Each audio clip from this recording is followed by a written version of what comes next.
So, welcome back to the Alex Beyond Thoughts podcast with me, Alex. I have an amazing guest today. I am so excited to welcome Jess Morgan. Hello, Jess. Hi, thanks for having This me. is, yeah, amazing. This is the online coach, mindset queen, PT, and business extraordinaire. We love to see it. Jess is doing so many things at the moment, and she's got an incredible offer. And I would just love to talk to her today about her journey. So we're going to dive straight in. No further fluffing or introductions necessary. You guys can all stalk her Instagram later. But Jess, how are we?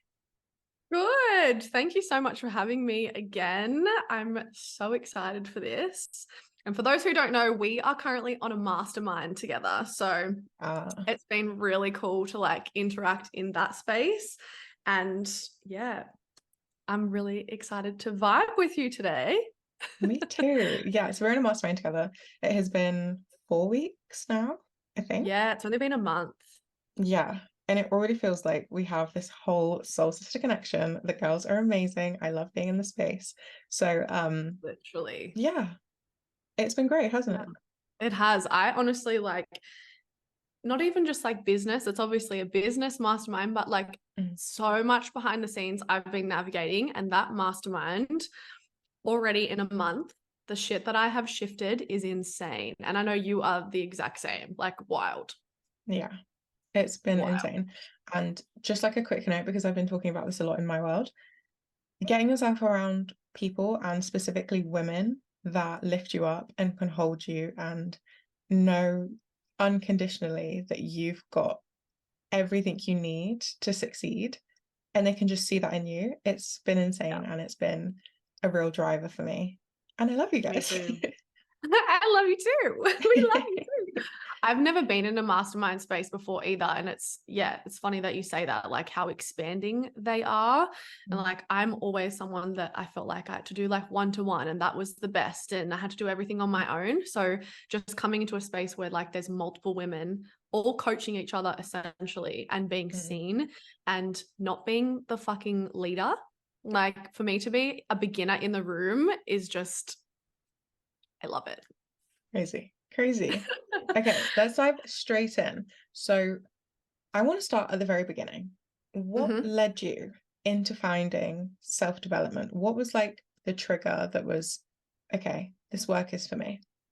So there's a couple of ways that I can kind of go into this, but essentially what led me into PT first was I had my own weight loss journey. So I started when I was younger. I played state netball, and in Australia, it's obviously everything's fucking netball when you're younger. So I lived and breathed netball. I was 50 kilos wringing wet, if that, and riddled with body dysmorphia. Absolutely hated myself, thought I was huge, essentially. Mm, And then went to uni, had all the really bad habits with my health. And it was also a bit of a fuck you to my parents and my coach that I didn't have to be this fit little robot anymore. So I kind of let it all go and got to about 94 kilos and then had to lose it all. I didn't have to lose it all. I chose to lose it all for my health. And I feel like my personal development journey really tied in with my weight loss journey because I hated my body. I had a really bad relationship with food. And the reasons why I had a really bad relationship with those things is because I, underneath everything, thought that I was going to die alone and that I'd never find love. So it actually really tied in with my mindset stuff. And mm, yeah, essentially that's how I kind of got into it all, and it kind of all tied in together. And here we are yeah. And in it's a funny nutshell. because how much of a universal experience is that for girls, for women, especially Insane. in our age group? Like Yep. between Yep. I guess even now 18 to 30, I'd Yeah. say this is like a very big bracket that we've all Yep. grown up in this huge era of constantly checking yourself against other people, comparison 100%. everywhere you turn, on the TV, on your phones, as soon as you step outside the door at school, like a Yep. huge comparison culture. and how Yeah, much that has messed with our minds. I Because know. I'm not sure I know a woman that hasn't had some kind of body dysmorphia in some way, shape, or form. Yeah, I don't either. And literally every single client that I work with has body image issues and their food issues and their reason they can't stick to any exercise or any of the things. It's all around their body image, Mm-hmm. all of it. And it is always an underlying reason to do with feeling like you're not good enough. Mm-hmm. And it's Yeah, just manifests into body image issues. It's yeah. wild.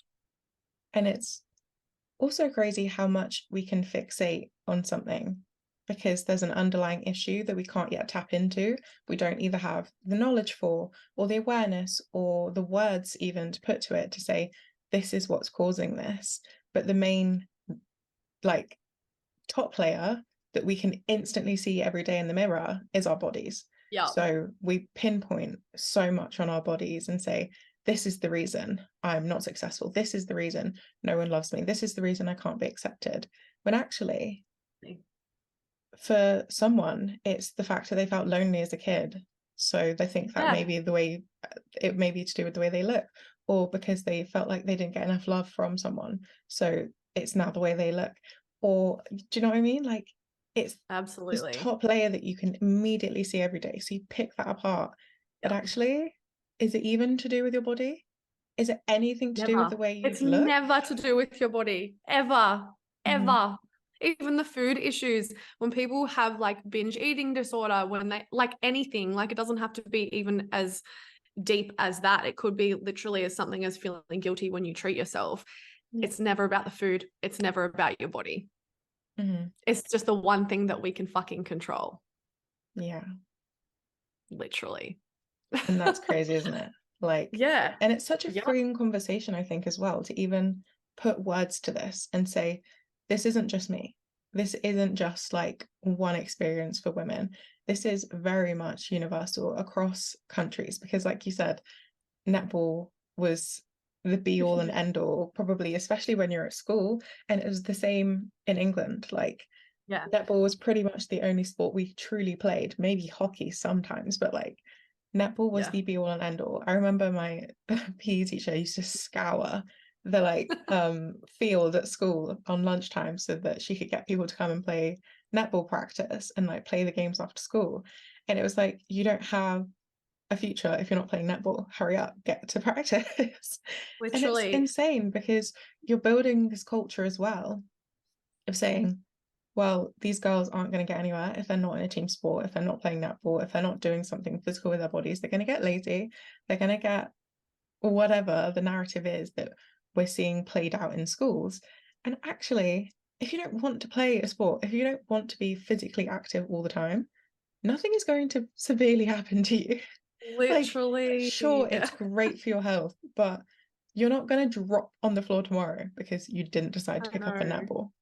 I know. And I say this a lot with my clients as well, because obviously I'm a personal trainer, mindset coach. I work with this very Mhm. intensely in my world.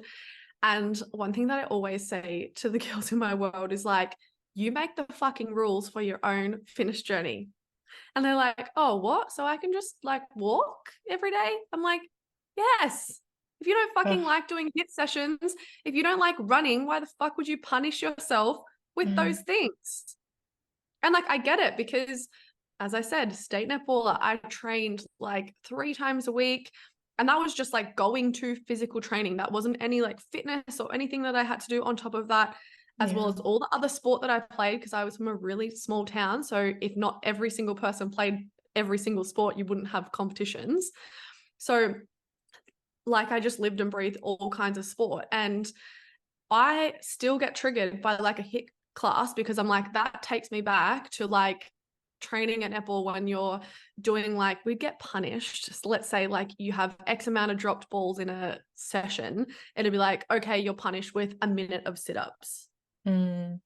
So then when I first started my fitness journey and I started doing like HIIT classes, because that was the era, everyone did group training. I'd be next to someone and I'd be constantly like, I need to do more than them and I need to be XYZ. And I realized it was actually that trigger from my netball days.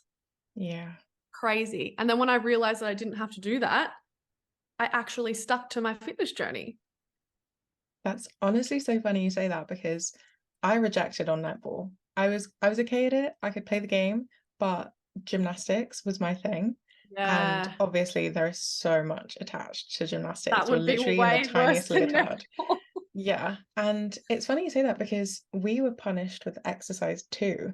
So if someone messed up the routine or if someone we were doing planks and someone dropped to the floor, the whole group would get punished. You'd have to hang Yep, off the wall and do like leg raises, or you'd have to run around in circles for 10 minutes, or like whatever it was. Exercise then became the punishment for someone not doing what they were told. yep, So it's funny to see how actually sometimes the aversion to these things are just ingrained in your childhood because exercise was used as punishment too. And that's just dropped in for absolutely. me. So I can only imagine for listeners, like they're going to Yeah, be turning over in their mind like, where has this been used against me? So where does that now play out in my life that I push away the exercise, not because I don't feel good after I've done it, it's because it has previously been used as punishment towards me. yep, That's huge. absolutely. And we all fucking wonder why we have these mindsets. It's like, oh, if I've gone out for dinner and I've treated myself with my friends, oh, tomorrow I got to punish myself with more exercise. Mm, Like, it's not just this belief that we wake up one day and we have, it's been there forever. yeah. And it's Crazy. also been enforced, hasn't it? Like, I know, especially in my life and in English culture, English mums have a very particular need to tell you that you shouldn't be eating this, you shouldn't be eating that, like the almond mum thing on TikTok. The There's a almond very, mom. yeah, there's like a very particular thing to say, oh, well, I only had one meal today, so I can have a treat tonight. Or Yep. I did a workout today, so that means I get to have a biscuit with my cup of tea.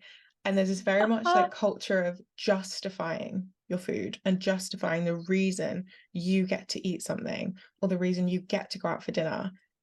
And it's, if I don't do this, I don't get this. I have to punish myself. I have to eat nuts for lunch and nuts exclusively because I didn't work out last night. And I yeah, there's know. very much a culture of that. And I don't know if it's the same in Australia, but It's the same. It's mm, definitely the same. Definitely the same. And I feel like too, in Australia, it's so prominent as well because like it's hot a lot of the year. Like it's well, it's not even summer yet, and we're already in like 35-degree days. yeah, So like it's very like summer culture, beach culture. Like even right now, like okay, so we're in October. And even for the last couple of months, I've been seeing it. Like coaches, one, so ingrained in like diet culture. Like you will never, ever, ever see me promote a summer shred. But like they're all mm, on here, like, oh, there's only 2 months left till summer, and you've got to yeah, get X, Y. Like yeah, it's a really, really big culture here to hmm be summer ready. And yeah, it all stems from the almond mums, essentially. mm, yeah, Literally, our mums had these body image issues. They've passed it down to us. It's just how it is. Like, and their mums before them. It's not this like learned, it's a learned thing, but we haven't just magically overnight decided that's how we feel about ourselves. yeah. And I think we have a responsibility to ourselves now, to our well-being. And also, if you decide to have a future with children, your children's well-being, 100%. to actually dive into these issues and start uncovering some of this stuff. Because it's all going to well saying, I'm fine. I don't think I have issues, or I have issues, but like I can deal with them. It's all going to fine Yeah, saying that, but you don't even realize the impact it's having on you until you realize the impact it's had on you. And 100%. also how you then interact with other people, because in so much of this work, regardless of whether it's food or nutrition or fitness, anything, I have my own projections, I have my own triggers, I have my own trauma and wounding around many things in my life. And actually, I put those onto people.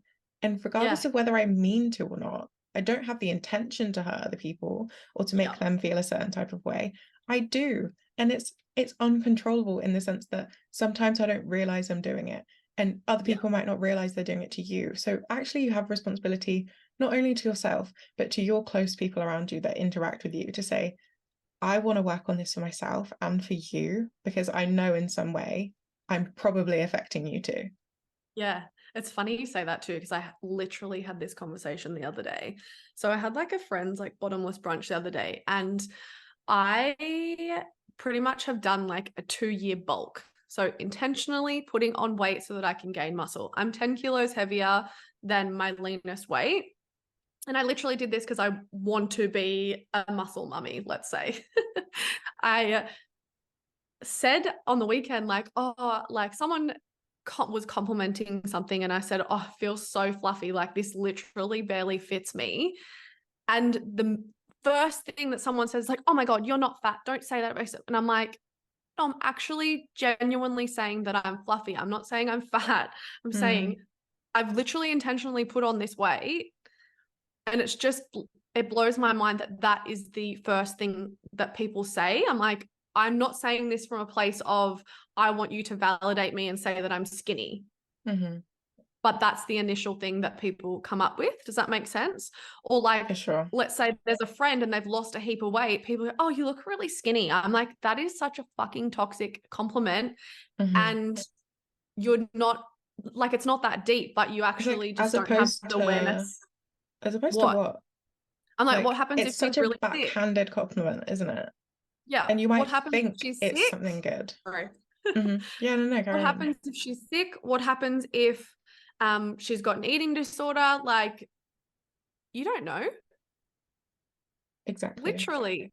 So it's funny that you say that. But yeah, a lot of people say things like that and not even realize. But also it's because we've grown up hearing our moms say that to people. Yeah. And it is a compliment to them, and it is something that they enjoy being like validated with, and they want people to recognize. Because I see it in my own life, like with women that are sort of 50 plus, they love to be celebrated for weight change, and they Mhm. love to be celebrated for restriction and for doing the right thing and for going on the diet. And Yeah. actually it's like, even if you don't validate them in it, they're still like, oh, have you not noticed?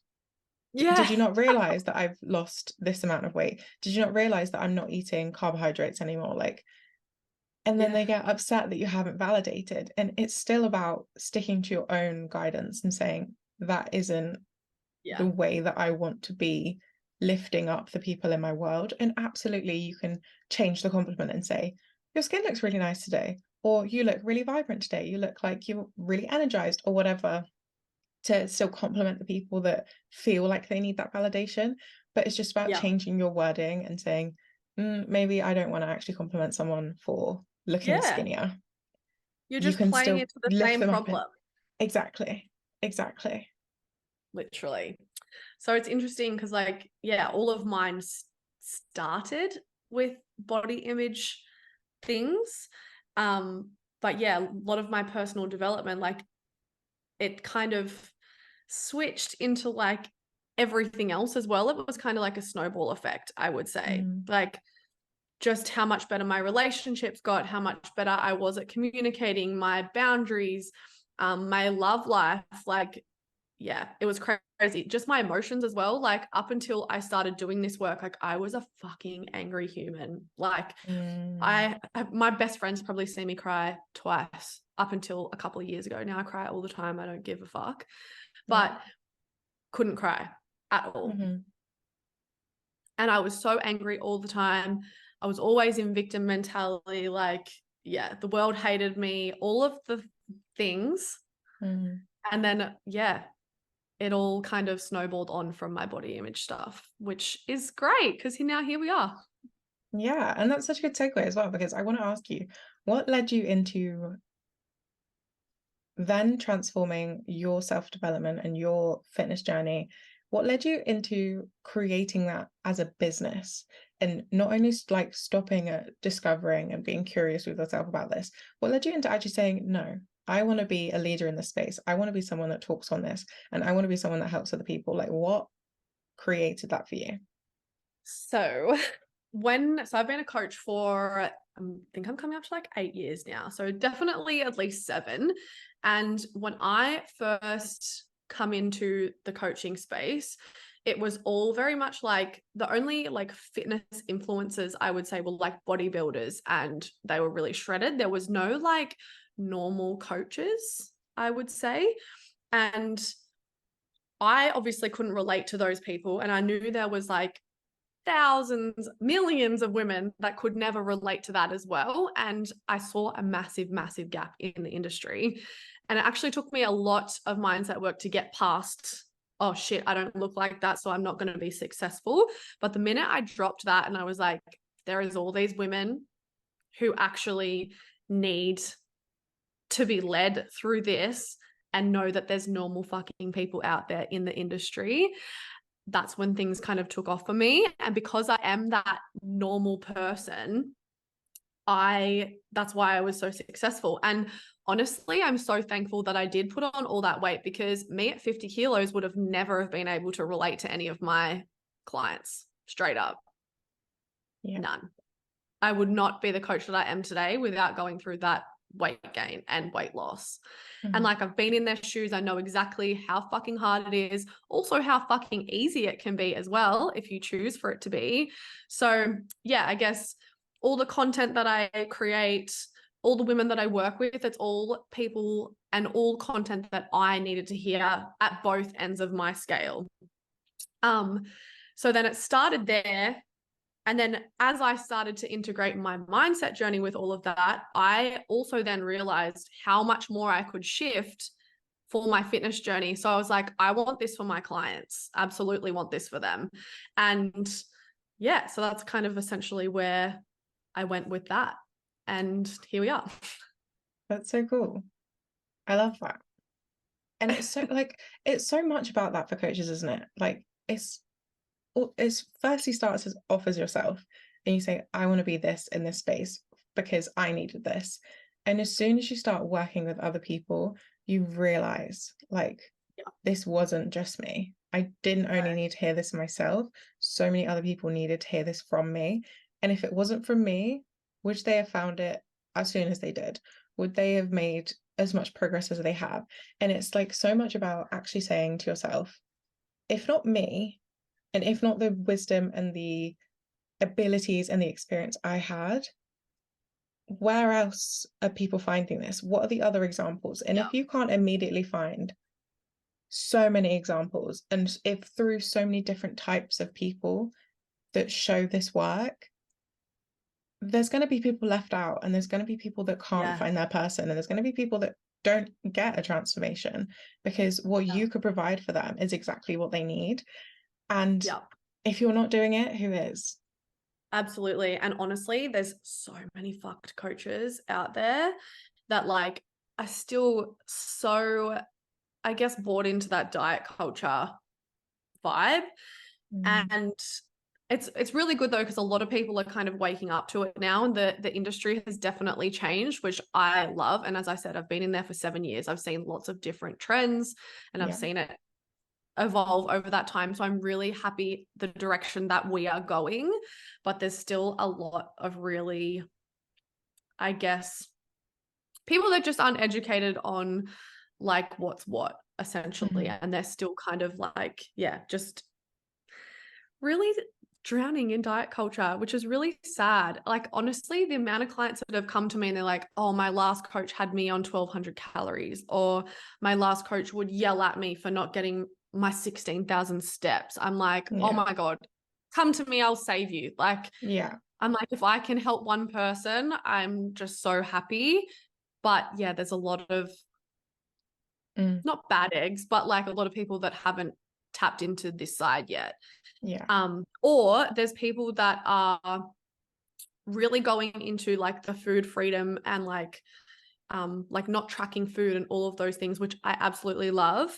But I'm kind of like the living, breathing embodiment that you can have both. So that's kind of like where I try and direct all of my content as well. I'm like, yes, fuck diet culture, but also like you can still track calories. And if that's what your journey is allowing and that's where you fit into, then I can help either way, and I can help you blend both. Like, yeah, I feel like there needs to be a bit of a blend between the two. For sure. And I think like it's really I don't want to say pointless because obviously pointless isn't the word, but it's really challenging to know that there are still coaches out there that have this kind of mentality that if I set up this container for 12 Yeah. weeks and I give my clients 1,200 calories and I make them eat rice cakes with peanut butter on them and send them on their way with one email check-in a week, Yeah. that's absolutely fine. And I think Yeah. there needs to be like a restructuring of these kind of step back and sort of remote from your client offers and these things that you can just, okay, here's a 12-week plan of all of your diet, all of your exercise, here it is in a PDF, run away with it.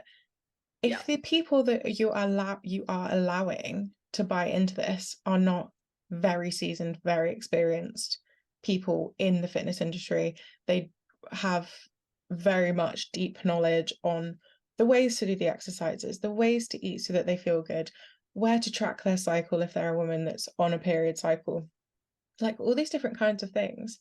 It just feels so irresponsible and Yeah. crazy to me that you can say, Yeah. here's a PDF, I'll email you once a week to check in, which is so impersonal anyway, and say, yeah, all good. Pay me my money. Yeah. See you later. See you in 12 weeks when I can take a And like I photo of said, you to like, post on my Instagram. yeah. Like, Yeah. And like I said, like it's not this bad thing. I'm not shaming any coaches that still do that. It's just literally there's a level of people haven't evolved yet. And like I said, a lot of people are switching into this more like holistic kind of approach, which is mm, really fucking good to see. yeah, yeah, it's a lot. It's a lot for sure. Yeah. But okay, let's segue onto the next topic. Where Sure. do you feel like you have been able to find your purpose? If you have, if you don't feel like you found your purpose, where do you think you will be looking to find it? Or alternatively to that, do you think finding your purpose is a bunch of shit and you don't think there's a reason to be looking for a purpose? What are your thoughts on it? No, I 100% think that there needs to be a purpose and a very fucking deep rooted one, whether that's in your fitness journey or business, whatever. Like, what's the point if you don't have a purpose, literally? And if you don't have a deep rooted purpose for something, then you're never going to stick to something long term, literally. That's what I believe.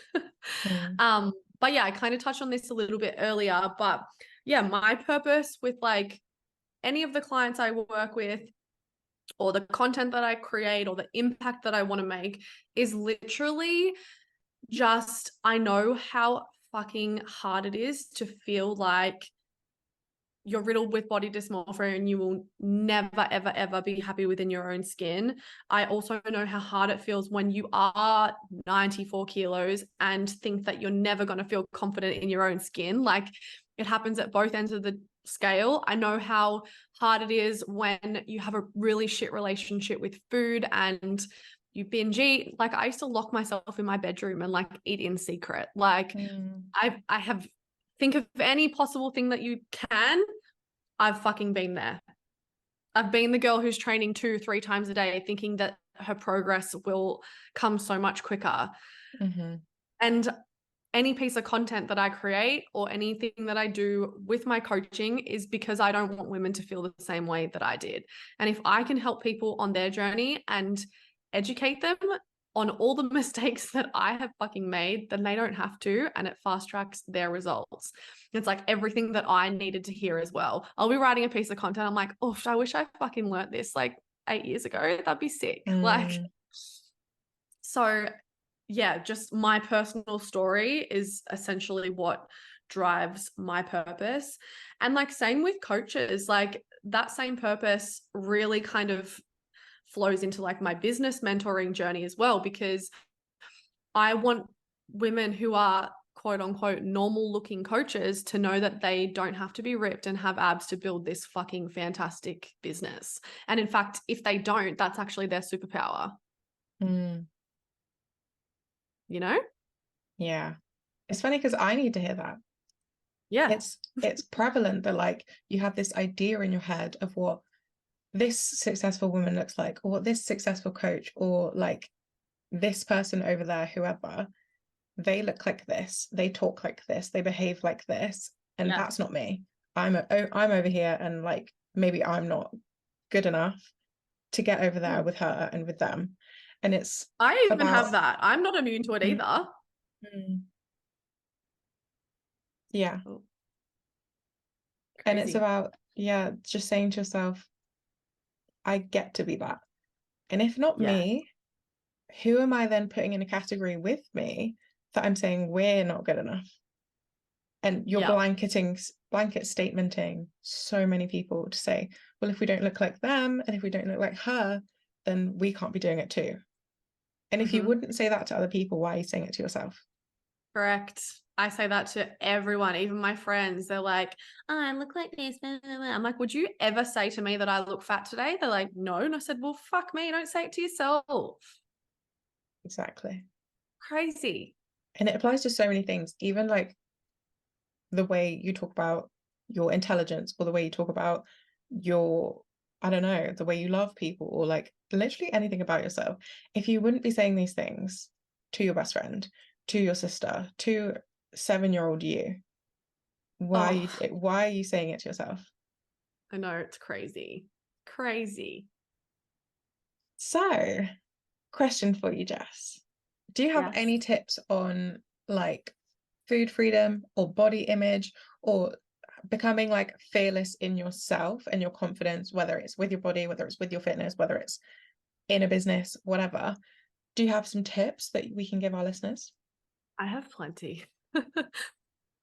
Whether you want to work on any of those three things, I would say the first thing is to start just working on your mindset in terms of like, even starting with journal prompts is a really good way to kind of get into it, but you can't heal what you're not aware of, right? So Mm, whether it's food, whether it's body image, whether it's confidence, whatever, start getting really fucking clear on where you're at and the behaviors that you currently have around those things.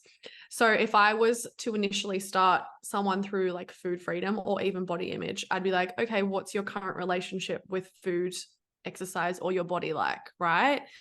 And get really fucking specific. Is there any behaviors that you specifically do? Like, is it binging or, you know, all that kind of stuff?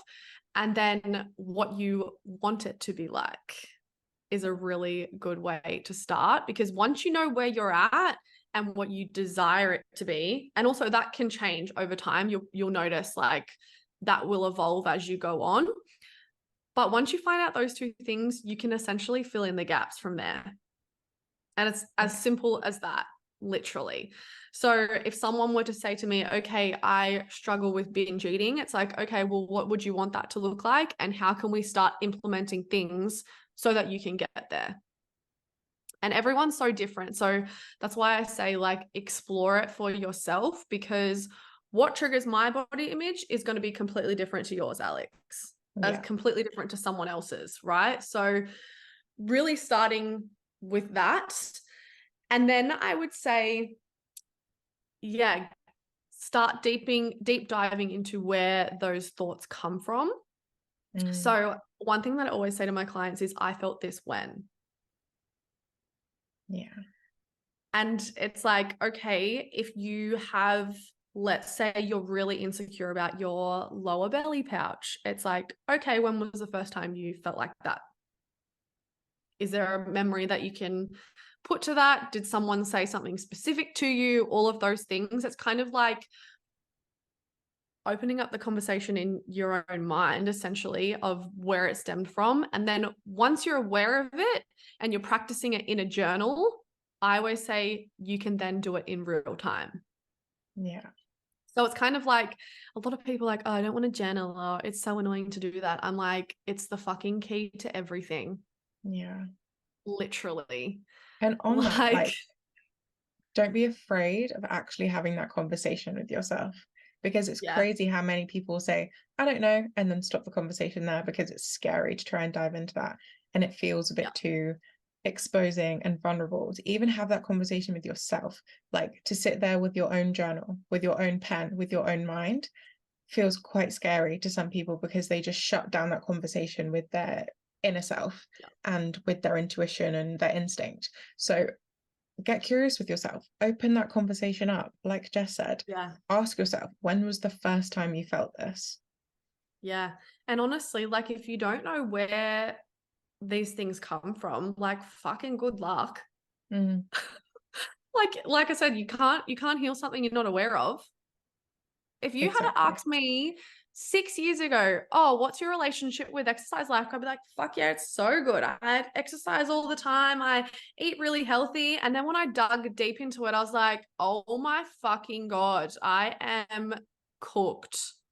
Mm, And I always say to my clients as well, I call it like the cheeky cook shit. Cause like if you put something like a negative attachment to it, you're also not going to heal it because you have shame around it. So I always like to call it the cheeky cook shit because it kind of puts like mm. a bit of a I love that. happy kind of vibe to it. Yeah, Literally all my clients, if you say to them cheeky cook shit, they know exactly what I'm talking about. I love cheeky cook shit. But such a good way to put it. But yeah, if you're not aware of the cheeky cook shit, you are so like oblivious to what it is that you're doing. Like little things for me, I realized something so small as well, and you'll be like, I wouldn't even thought of that. But like I would always eat everything with a small spoon so that it would last longer. Oof. Yeah. Yeah. And like that's not something that's super obvious, is it? Mm, So like I had to fully learn just to even give myself full permission to eat with a big spoon. yeah. And then I went to a stage where I was like, oh, do not eat with a small spoon. That's really bad for you. Whereas like now I'm like, I can eat anything with whatever size spoon I want, but I like Mm, swung the complete opposite way again. So yeah. yeah. And if I didn't actually get really fucking clear on the things I was doing, I would never have actually been aware of that. Yeah. And as I said, it evolves over time. Like I could still, at this mindset that I'm at, I could still have something come up for me. And I'm like, oh, that's a little bit disordered, but I Yeah. can recognize it now. The point is not that you will never have these things come up. It's so you recognize when they do come up and then you can choose different. So I guess the next piece that I want to say for a tip is like, once you become aware of these things, actually taking aligned action on it, because without the action, awareness means fuck all. Yeah. Literally. And whether that's with food and exercise or relationships or your business, every fucking thing that applies to. You can be aware of all of your cheeky cook shit and you can still choose to stay in the cheeky cook shit. Yeah. And you would see that a Exactly. lot. You would see that a lot with your clients as well. Like it's so easy to stay stuck. But also, one thing that we all need to realize as well is that we're gaining something from staying stuck in the cheeky cook shit as well. So Exactly. your ego is only doing what it thinks it's doing to keep you safe. Like, yeah. Mm-hmm. It thinks it's protecting us. So a lot of things that I like to work with my clients is like learning how to actually thank yourself for the cheeky cook shit as well. It's like, okay, thank you for protecting me, but I'm going to choose different now. And it's safe for me to choose different now.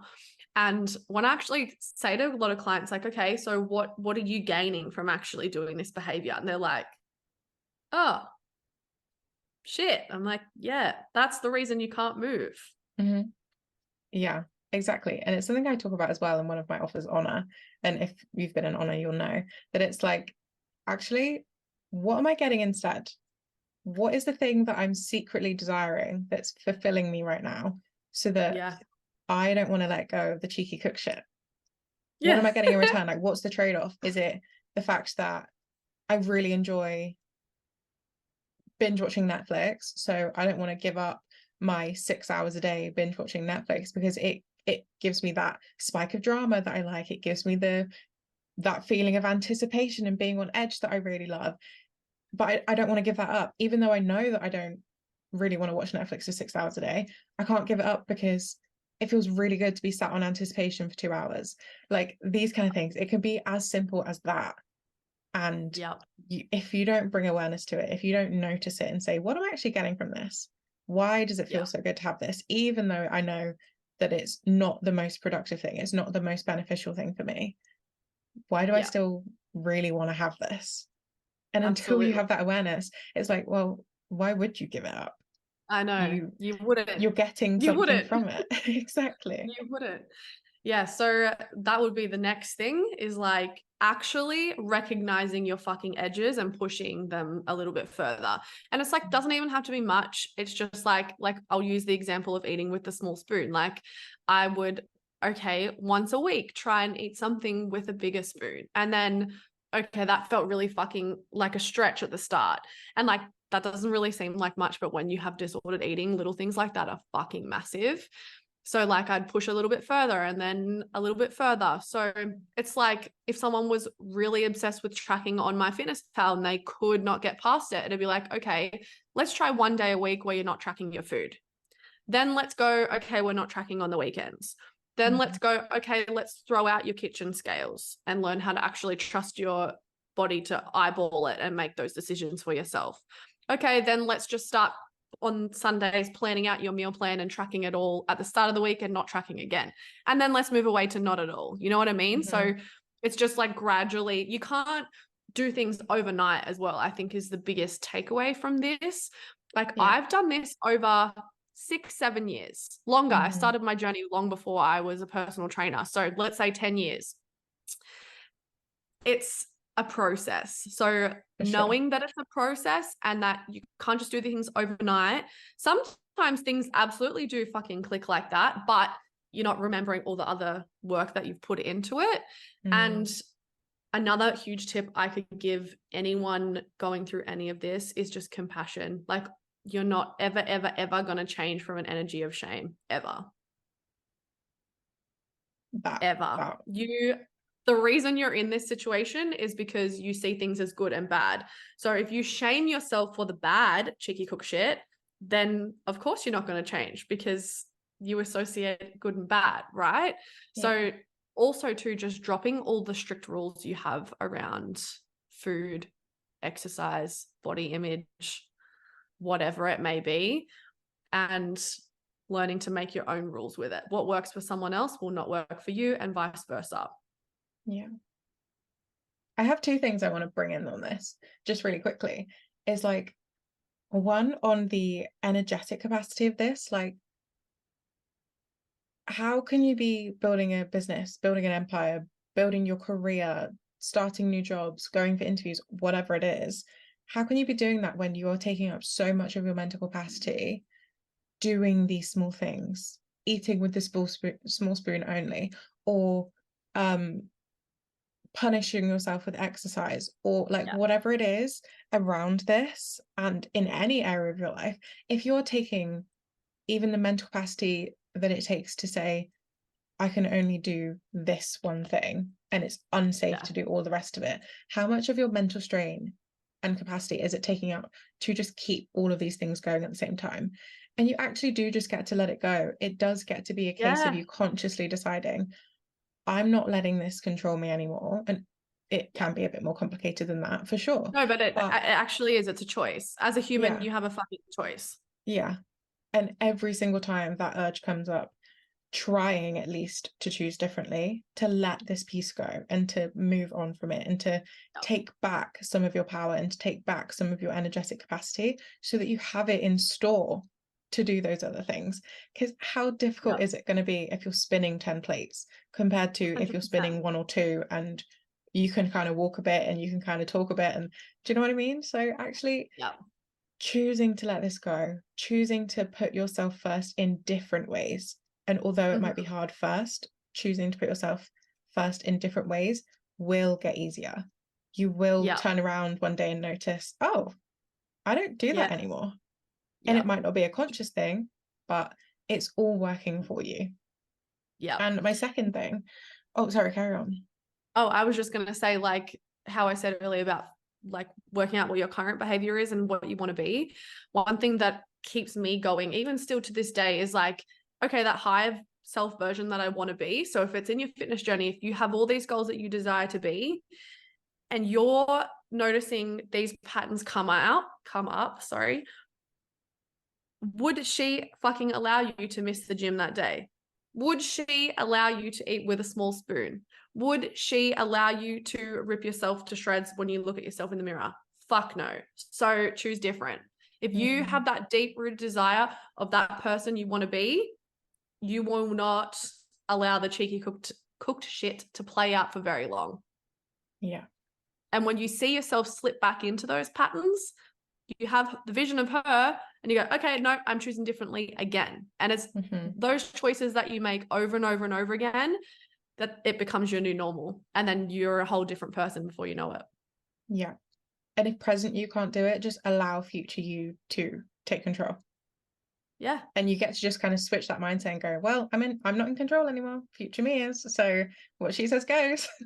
Absolutely. Absolutely. And the last thing I wanted to bring in on this was just like on the journaling piece and getting curious with yourself. And what I want to say here is like, how am I going to phrase this?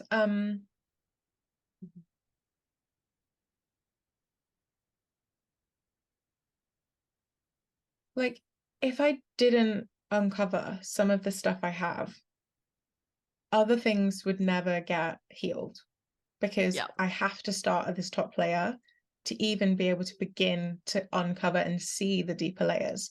So actually letting go of some of the shame I put on myself with my body image allowed other doors within myself to open to say, oh, well, if that's okay, maybe I can reveal this part.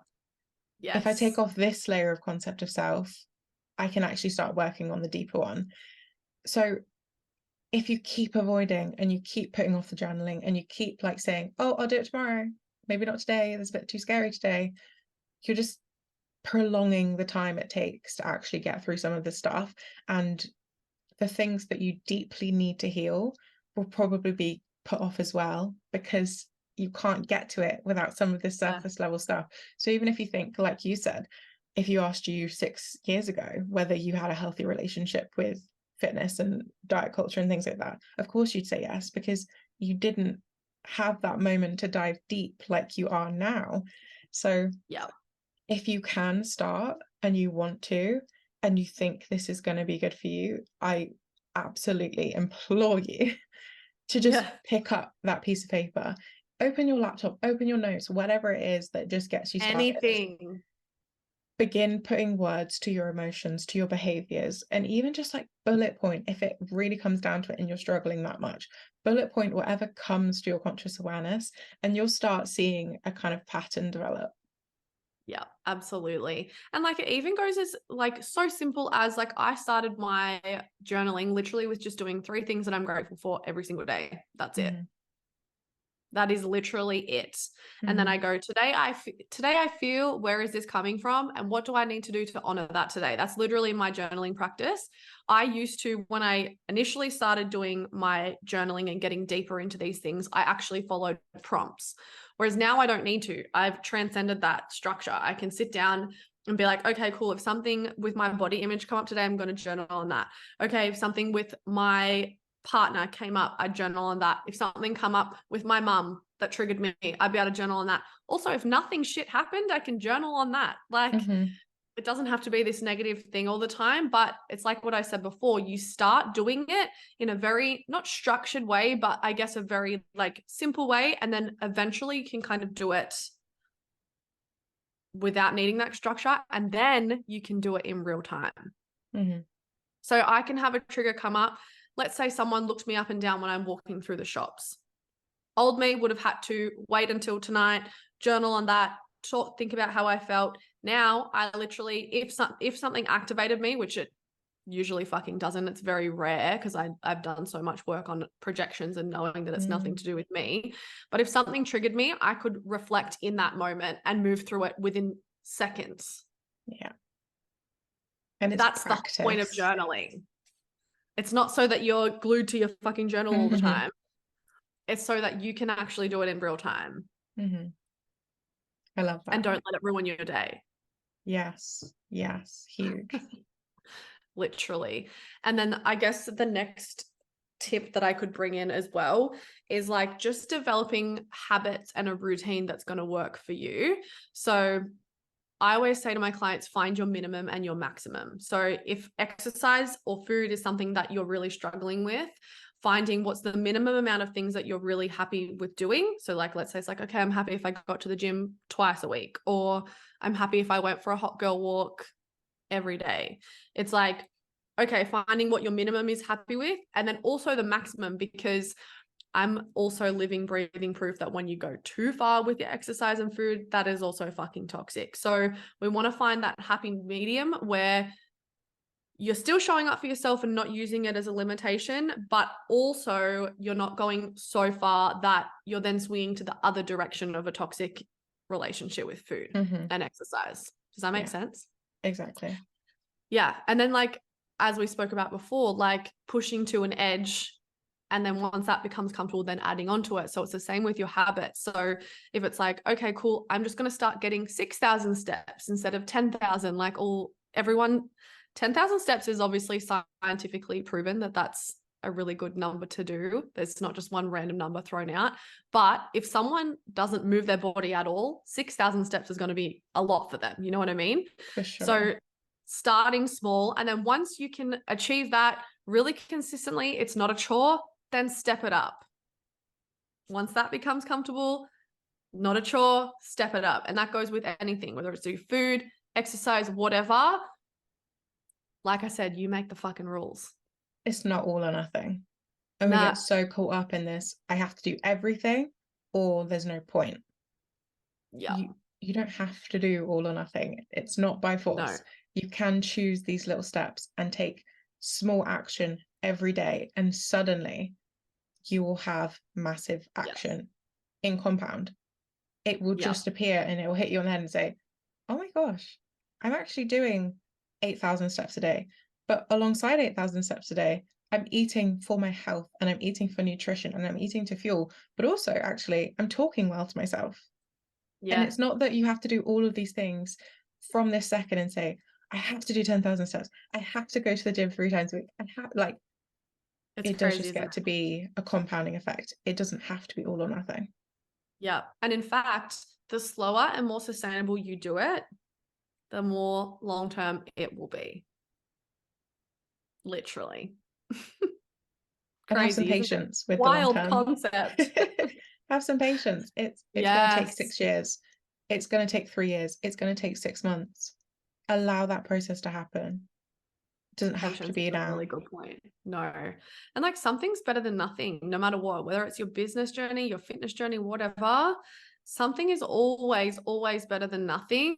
And like, the minute you make a mistake and you fucking dwell on it, throw in the towel, I'll wait till Monday.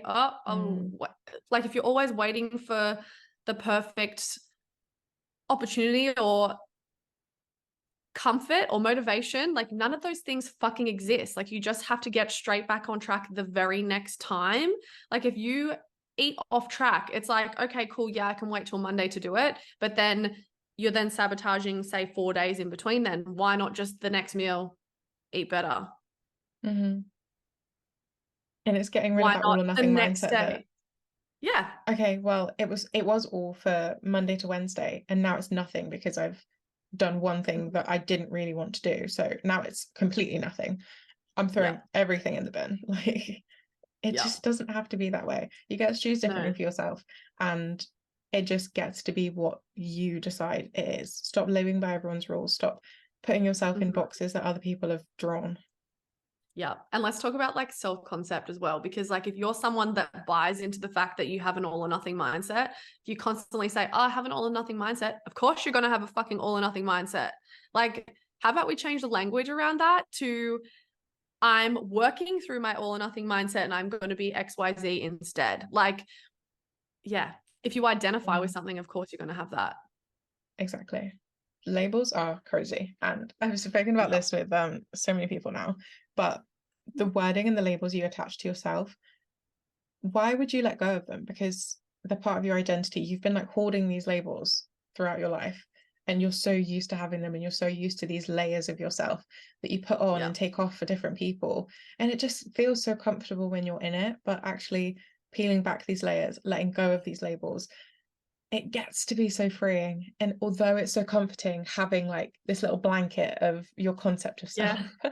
A blanket's taking it such a off, good you're way like, to put it. yeah, taking it off is just freeing and it's less weight and it's, yeah, it's amazing. So definitely. Yeah. Yeah, they're my tips, I would say. And it applies to I love everything, whether them. you work on your food or you want to work on your body image, all of that. Also, fun fact though, if you work on your body image, your food freedom will magically kind of happen. Fun Mm. fact. The food problem is never about the food, which is what we spoke about before, right? Another thing I would say, if you really, really, really want to get to the bottom of where all of your mindsets around this come from, ask yourself, what am I scared of will happen if I gain weight? That will Mm. be, and like sometimes you might have to, there might be an answer and you go, okay, but why? You might have to dig a few times down to the why. But I think I touched on this before. Like my reason for why I was so scared of gaining weight is because I thought I would never find love, right? So instead of trying to change my mindset around the food and my body and all of those things, I directed my healing straight away to childhood, where I developed that I thought I would never find love. Also, too, I unpacked a lot of my like relationship and like sexual trauma as well. And literally one day it just magically fucking vanished. Mm. Literally. Some days I might have like a body image thought come up and I'm like, okay, where's this coming from? And it's like, all right, I'm feeling lonely. Or, all right, I might have had a fight with my partner, or you see where I'm going with that? Like Yeah. it's always deeper than that. So if you find out your reason why, your all or nothing mindset will become easier. Your how you eat, how you exercise, every fucking thing will change. Hmm. And like with that, what you're saying, why am I scared of losing weight? If that's the top player question, you might find it instantly, like you said, and the next answer is it. But also, Yeah. if my question is, why am I afraid of gaining weight? And my answer might be, I'm afraid that my partner will leave me. Why are you afraid your partner will leave you? Okay, this Yes. is the reason I'm afraid my partner will leave me. Why are you afraid of this reason? And keep going Yeah. until it really feels like a gut reaction that, okay, Yeah. this is what this is about. Because it Yeah. will hit you and it might take 7 times for you to get to that gut reaction of, whoa, this is the Yeah. core. Or it might be the first answer you come up with. So just get really curious with, actually, is this the true answer? Or is this a symptom of the cause?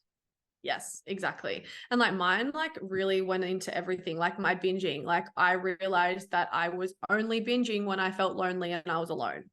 Mm-hmm. So same thing again. I think I'm going to die alone. I think no one's going to be able to support me. I think all of these things. So once I found that underlying reason, it was really fucking easy to pinpoint it in every other area. Really easy. Yeah. And it goes into everything, like even like my business stuff, like crazy. Because it's your life, right? It's this whole ecosystem. Your life isn't put into these neat, tidy boxes that never intersect and never interfere. You'll Yeah. begin to realize in this self-development work, if you haven't already, is that it's an ecosystem and all of these things are attached to different layers and to different sections of your life. What might be playing out for you in business and your career might also be playing out for you in your fitness, might also be playing Yeah. out for you in your relationship with your mum, might also be playing out in your relationship with your partner. Just like Everything. it's it's just like a bleeding pen, if you know what I mean. It goes in Yeah. all spaces, and where it's leaking in one area, you can pretty much guarantee it's leaking in another. Yeah. Not to shame yourself and say, oh, well, I've already healed it in this place, so why is it still there? Yeah. Because it's a different dynamic and it's a different ecosystem and it's got different emotions and behaviors attached Yeah. to it. So just being curious with yourself is probably the key to this episode. Ask the Literally questions, get everything. honest, and be Everything. aware, then take action. Because if you're trying to take all Yeah. this action, you're trying to change your fitness, your diet, your nutrition, all of these things. If you're not having the awareness to support this action, your action's going to be less significant. It's going to be less like long lasting, that kind of thing. So it's really just about working with both ends, work with your mindset, work with your limiting thoughts. get curious. Like, I don't Yeah. know how else to And like, describe it other than that. yeah. And like, if you are someone that has like never been able to lose weight, like nothing seems to stick, I guarantee it's because you're missing the mindset piece. Guarantee it. Guarantee it. And no matter what level I'm coaching a client, whether it's one-to-one on fitness and nutrition, whether it's mindset, whether it's business, it's all mindset related, all Mhm. of it. Yes, you'll be working on the physical things, but everything has a very strong mindset undertone for me. And that will be the moment things will click for you, literally. Yeah. Okay, I want to move on to my next question, and it is what it looks like in Jess's world, in your world, living a life beyond negative thoughts, negative thought patterns, things that you feel like are conditioned behaviors. What does it look like in your world living beyond these things? That's a really good question. I would say, I guess like the best way I can kind of explain this is like I fully just believe that everything happens for a reason and everything happens for the plot, right? So like I said before, like I used to be such an angry fucking human. I'd like such a control freak. My anxiety was just raging. And the minute I like dropped all that pressure to control everything was when my life got really easy. And like, that's not to say my life is easy all the time. I have so much shit that comes up for me. Like, even what I've been navigating behind the scenes in my life would literally like shake someone to the fucking core. But I always believe I have so much fucking self-trust in myself that I can like get through anything. So if a trigger comes up for me, old me would have been like, why the fuck is this happening? What can I do? Like, I literally don't have pity parties anymore, ever. It's like, okay, what's this coming up to teach me? What's this trying to tell me? And I welcome it because I'm like, okay, it's just showing me something that I need to work on and that I can move through. So I guess kind of just allowing things to happen as they happen. And instead of being so reactive to everything and feeling like I can't control things, just knowing that I always have a fucking choice and I'm my safest bet and everything's going to fucking work out no matter what it is. I love that. Does that answer that question? Yeah, of course. No, I love that. It's, yeah, I think it's just important to like actually highlight for people that feel like they're still stuck in these patterns and they're still living in the negative thoughts and in the limiting beliefs and in the conditioned behavior, because so many of us are, that this is what it gets to be like when you get to Yeah. be when you get to that stage where you're beyond these things. And it doesn't mean forever. I'm sure, like you No. said, here and there a thought will pop up, a trigger will come up, but on the whole, you get to just live beyond this on your day to day, and showing that it's possible for people and showing the examples of how you can be living beyond Yeah. this is just so empowering, because it's an example, isn't it? And it's evidence that it's possible. So it gives other people Yeah. the, yeah, the awareness that they can have this too. Yeah, absolutely. And like, yeah, I just feel like there's just so much more to life than feeling stuck and like just yeah. Like Mm, you have no control over anything, literally. If the minute you realize you can't control shit is like you just become such a happier person. yeah. Like my life, honestly, in the last like 6 months has been fucking falling apart. And I have not even thought of it as my life is falling apart. I'm like, it's for the plot. And Yeah. like not in a toxic way, like it's all for the plot. I'm like, it literally is all for the fucking plot. Yeah. I love that. I love that. Okay, thank you for that. I want to switch now onto a non-coaching related topic. I want to ask you, what is something fun you are getting into right now? Is it a TV show? Is it a beach walk? Is it a specific playlist that you're loving right now? What is something fun that you're doing separate to the coaching industry that you would love to share with listeners? Um, so I have raging ADHD. So I'm a very I'm a person that like switches my hobbies a lot.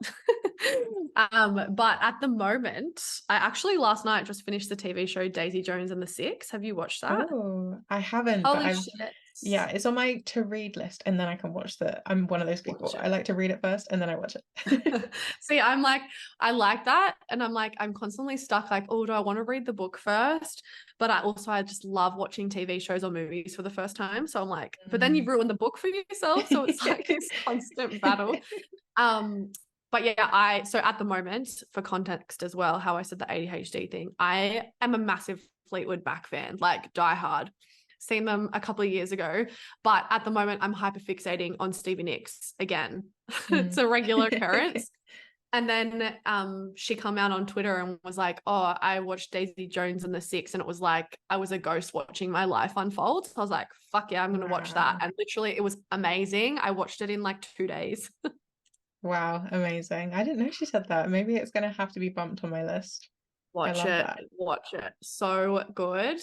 So that's what I've really been doing. And then, I mean, just my normal stuff. I'm always like on a hot girl walk or near the ocean in Mhm. some way, shape, or form. But the other thing that I'm really hyper fixating on the moment is coloring in. I Love love that. coloring in. It's like the only thing where like my brain is like fully quiet and I can actually like I don't think anything when I'm coloring in. It's so weird. And it's like a really good way for me to like connect to my inner child because I used to color in with my mum. And I still color in exactly to this day how my mum taught me how to color in, like go around the outside and then everything's all in the one direction. Like Mm, tell me you have OCD without telling me. But yeah, they're my like fun things, I guess, that I've been doing lately. yeah. I love that. I love that. I think it's so good as well Yeah. to just like have an idea of because I think so many people forget that they do just get to have hobbies. It isn't just go to work, come home, like Yeah, drown yourself in some kind of dopamine fix and then go to bed. Like you get to do fun literally. things. So I love having like a little here's something fun Yeah. I'm doing. So that's so cool. Coloring, Yeah. having some Stevie Nicks I need through a new Daisy TV Jones show. fix. Yeah, I need Yeah, a new yeah. TV show though, because I've finished it. So I'm like, what can I watch that I've not watched? Oh. If you want It's so something action hard. related, I just Yeah. watched Jack Ryan on Prime and I really enjoyed that. It's like not heavy enough that like I don't want to watch it, but it's like some good action and some good like drama, you know? Okay. Okay. Good to know. Good to know. I Yeah, want to so watch an something action like one. that I've not watched. Like I feel like I've watched every TV show under the sun. Ah, okay, maybe our listeners will have some ideas and they can send you over. Yeah, please do. So let me hand the floor over to you. What is happening in your world right now that our listeners might want to get into and might be sort of a progression of what we've talked on today? So I have a few different things if you are keen. First thing that I think would really benefit from someone if you've resonated with what we're talking about, I actually have a journal prompt ebook on my website and it's called the Self-Love Diaries and it's like literally nearly 300 journal prompts all in different sections. So there's like a whole one on body positivity, a whole one on food freedom, inner child, like all the things. So if you were really keen on starting, that is the best place for you to start. It's only I love that. $29.99 as well. So that's a really like, I guess, affordable way that you could get in my world. Mhm. And I found a lot of my clients, like in terms of a mindset coaching space, like they've actually started there and then realized, okay, these are the things that I want to work on and then have come into my space. So of course I can work one-to-one with people. Same with like fitness and nutrition coaching. I'm your gal. I will say though, if you are wanting a quick fix, I am absolutely not your gal. The stuff that I work on is like a very sustainable way of doing things. And I'm not like a one and done in and out coach. Like it'll take you a long time to sort of see like those long-term changes, but the tools that you I guess learn with me are stuff that you'll be able to carry for the rest of your life. It's not just something that you're Mm, going to be able to do in 12 weeks. You know what I mean?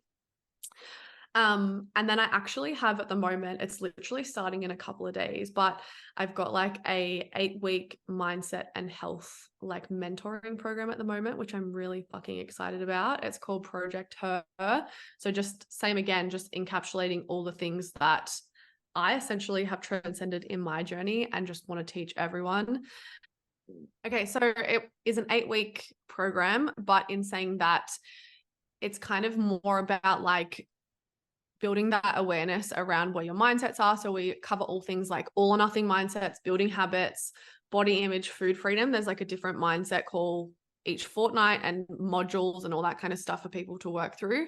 So not an 8-week challenge, but more so developing that awareness and then helping you have the tools that you can have a sustainable journey for the rest of your life and just really make those changes actually fucking stick, because I feel like that's where a lot of challenges and programs kind of go missing. So trying to encapsulate all of the things.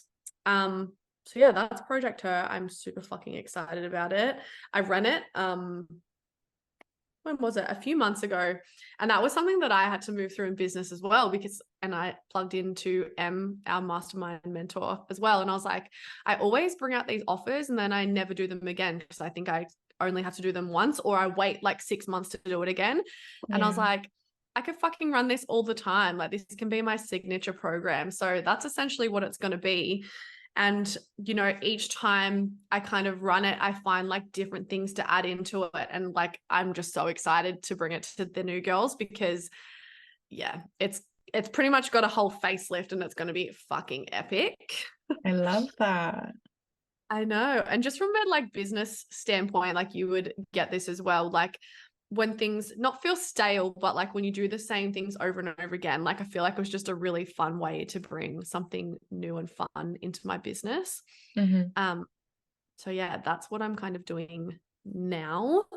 And obviously, aside from the nutrition and mindset side of things, I'm also a business mentor. So I work one-to-one with personal trainers and coaches, like whether you're a mindset or a personal trainer, I'm your gal. Just it's more like, one-to-one, kind of like each week get on calls, that kind of stuff. It's not like essential, like a program, if anything. Like all of my clients are like long-term mentorship. Yeah. But that's really where long-term mentorship. I love it. Yes. Can literally, if you're not investing in yourself in some way, shape, or form with mentorship, like I don't know what you're doing. It took me a long time to realize it, but like, fuck me, you fast track the shit out of your results. Yeah. You collapse time. Exactly.